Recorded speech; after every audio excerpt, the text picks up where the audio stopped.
अब जिस खबर की तरफ हम बढ़ रहे हैं वो खबर आपसे जुड़ी है, मुझसे जुड़ी है, हर देशवासी से जुड़ी है, क्योंकि वो खबर हमारे बेसिक राइट्स, हमारी सबसे आम जरूरतों की बात करते हैं। और जब हम बेसिक राइट्स की बात करते हैं तो हमारे वो 5 अधिकार हैं जिसका मुझे आज जिक्र करना ही चाहिए। इसमें पहला है शिक्षा का अधिकार, राइट टू एजुकेशन, हर बच्चे को एजुकेशन मिले।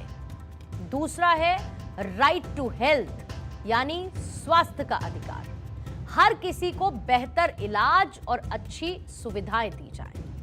तीसरा है राइट टू फूड, यानी हर गरीब की थाली में खाना हो। चौथा काम का अधिकार, राइट टू वर्क, यानी हर किसी को रोजगार मिले। और पांचवा है right to water and shelter, मतलब सभी को साफ पानी और रहने के लिए घर मुहैया कराया जाए। लेकिन आज इन अधिकारों की बात हम इसीलिए कर रहे हैं क्योंकि राइट टू हेल्थ, यानी बेहतर स्वास्थ्य सुविधाओं से जुड़े हुए हमारे अधिकार को लेकर कुछ आंकड़े सामने आए हैं। ये आंकड़े बताते हैं कि आज भी इस दुनिया के अमीर और गरीब देशों के बीच स्वास्थ्य पर होने वाले खर्च की खाई बहुत गहरी और चौड़ी है। जहां एक तरफ दुनिया के कुछ अमीर देश अपने नागरिकों को बेहतर हेल्थ बेनिफिट्स देने के लिए लंबा चौड़ा खर्च करते हैं, वहीं गरीब देशों में खर्च की जाने वाली रकम उसके मुकाबले ना के बराबर दिखती है। ताजा आंकड़े में सामने आया कि हाई इनकम यानी अमीर देश हर नागरिक की हेल्थ पर सालाना औसतन करीब 6.98 लाख खर्च करते हैं, जबकि लो इनकम यानी कि सबसे गरीब देशों में यह आंकड़ा महज 11,097 से लेकर 11,958 रुपए तक का है। हमारे देश की बात करते हैं, यहां भी नागरिकों की हेल्थ पर सालाना एवरेज करीब 33,098 रुपए खर्च किए जाते हैं। इस हिसाब से दुनिया के सबसे अमीर देश सबसे गरीब देशों के मुकाबले स्वास्थ्य पर करीब 60 गुना ज्यादा खर्च करते हैं, जबकि भारत के मुकाबले अमीर देशों का खर्च 21 गुना ज्यादा है। ये महज आंकड़ों का जाल नहीं है, बल्कि ये डेटा, ये नंबर्स हमें बताते हैं कि हमें हमारे हेल्थ से जुड़े हुए बेसिक राइट का कितना अधिकार असल में मिल पा रहा है। और ये जो डेटा जारी किया है उसमें सरकारी और प्राइवेट दोनों तरीके के स्वास्थ्य खर्च शामिल हैं। दोनों ही अलग अलग देशों में रहने की लागत के अंतर को भी ध्यान में रखा गया। इसके मुताबिक इनकम के लेवल के आधार पर दुनिया 4 हिस्सों में बटी है। कैसे?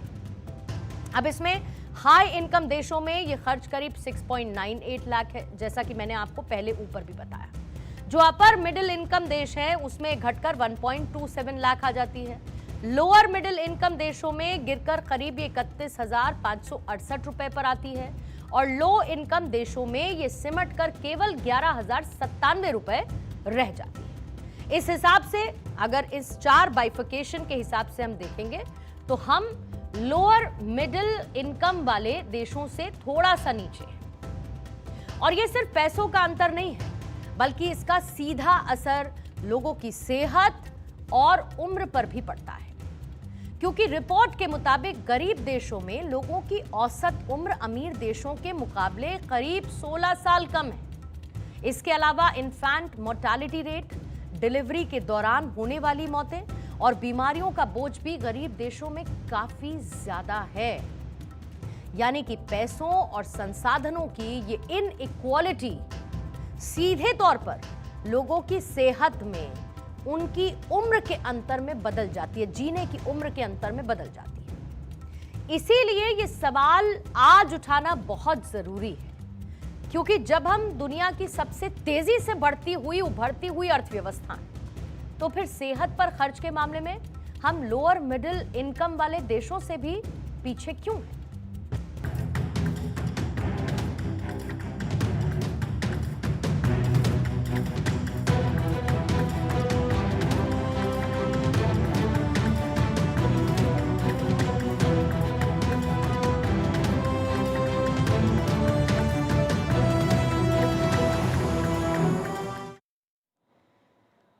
रिपोर्ट के मुताबिक भारत में पर कैपिटा हेल्थ एक्सपेंडिचर करीब 33,098 रुपए है, जो कि अमीर देशों की औसत के 20वें हिस्से से भी कम है, लेकिन लो इनकम देशों के औसत से करीब 3 गुना ज्यादा है। दिलचस्प बात यह है कि भारत का आंकड़ा लोअर मिडिल इनकम देशों के औसत खर्च के लगभग बराबर है। उन ग्राफिक्स को हम इस वक्त स्क्रीन पर आपके सामने रखना चाहते हैं, जहां पर 4 से 5 कैटेगरीज में डिवाइडेड देश कितना खर्च अपनी स्वास्थ्य सुविधाओं पे करते हैं, उसकी एक लार्जर पिक्चर आपको देखनी चाहिए, ताकि भारत के कंसर्न में ये सवाल क्यों उठे हैं आपको ये समझना चाहिए। ये जो पूरा का पूरा कंपैरिजन है, ये दरअसल परचेजिंग पावर पैरिटी यानी पीपीपी पर बेस्ड है, जो अलग अलग देशों में चीजों और सेवाओं की कीमतों के अंतर को एडजस्ट करती है, या फिर यूं कहूं कि बैलेंस करती है। हालांकि भारत के अपने नेशनल हेल्थ अकाउंट्स के आंकड़े एक अलग तस्वीर भी दिखाते हैं। साल 2021-22 में देश का कुल स्वास्थ्य खर्च करीब 9.04 लाख करोड़ रुपए तक पहुंचा। यह जीडीपी का कितना था? 3.33%। प्रति व्यक्ति खर्च की बात करते हैं, जो पर पर्सन एक्सपेंसेस होते हैं, उसमें मौजूदा कीमतों पर करीब 6,602 रुपए ये बैठता है। अब इसमें सरकार का हिस्सा 48% का है, जबकि परिवारों को अपनी जेब से सीधे 39.4% खर्च उठाना पड़ता है, जो प्रति व्यक्ति करीब 2,600 रुपए के बराबर आता है। अब इसमें ध्यान देने वाली बात यह भी है कि पिछले कुछ साल में सेहत पर होने वाले इस खर्च में सरकार की हिस्सेदारी भी लगातार बढ़ी है। 2013-14 में ये महज 28.6% थी, जो कि 2021-22 में 48% तक पहुंची। इसके उलट परिवारों पर सीधे खर्च का बोझ घटा है, जो कि 64.0% से घटकर 39.4% रहा है। फिर भी नए आंकड़े बताते हैं कि आज भी भारत में स्वास्थ्य के खर्च का एक बड़ा हिस्सा लोगों को अपनी जेब से ही देना पड़ता है।